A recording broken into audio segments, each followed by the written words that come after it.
Vuoi assaggiare una birra dove al suo interno scopri la specialità tipica friulana? Lumi Beer, il prodotto ricavato in 20 ettari di terreno coltivato a orzo distico, biodiversità, performance ambientale. Lumi Beer nelle sue 5 versioni disponibili, 4 per consumo veloce e dissetante e la versione Magnum per intenditori. Lumi Beer si abbina a qualsiasi palato. Lumi Beer è un prodotto esclusivo Azienda Agricola Pancera, il buon seme, i buoni frutti.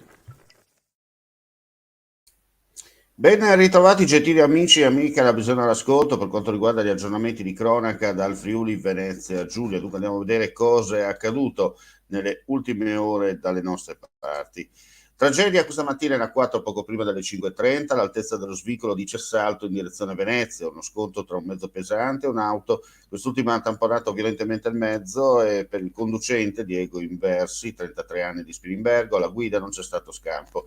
Il ragazzo è stato estratto dalle lamiere contorte dai vigili del fuoco giunti da Mestre, San Donà e Motta di Livenza, già privo di vita. Sul luogo del sinistro anche i sanitari del SUAM, gli addetti della concessionaria Autovie Venete e i soccorsi meccanici. La salma è stata recuperata e ricomposta presso l'ospedale di San Donà, mentre la circolazione stradale è tornata regolare poco prima delle 9, quando sono stati rimossi 2 mezzi e messa in sicurezza l'area del sinistro. Rilievi da parte della polizia stradale. È ricoverato in gravissime condizioni invece nel reparto di terapia intensiva dell'ospedale di Pordenone, MS, le sue iniziali, 46 anni di Andreis. Tutto è accaduto nella notte quando un amico l'ha accompagnato a casa in auto in via D'Annunzia dove abita, sceso dal veicolo, l'operaio alla ZML di Maniago ha perso improvvisamente i sensi ed è caduto battendo violentemente il capo, riportando un grave trauma cranico. Soccorso dall'amico in attesa dell'ambulanza, è stato poi trasferito d'urgenza al nosocomio del capoluogo del Friuli occidentale dove si trova ricoverato in gravi condizioni.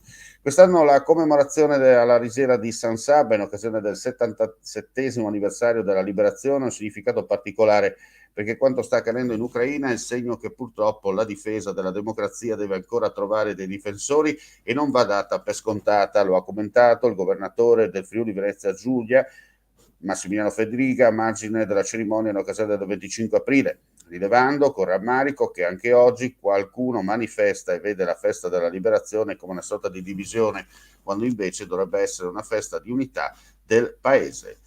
Incidente nella notte in provincia di Trieste, è successo poco dopo mezzanotte quando per causa in corso di accertamento da parte del Norm di Aurisina una ventenne triestina ha perso il controllo della propria auto ed è finita sulla spiaggetta di Sistiana Mare.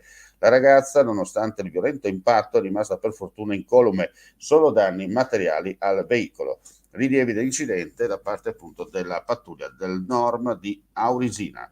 E con questa notizia chiudiamo qui questa edizione flash. Ulteriori news sul nostro sito friulitv.net. Grazie per la visione e l'ascolto. Non resta che augurare a tutti voi un buon proseguimento di giornata.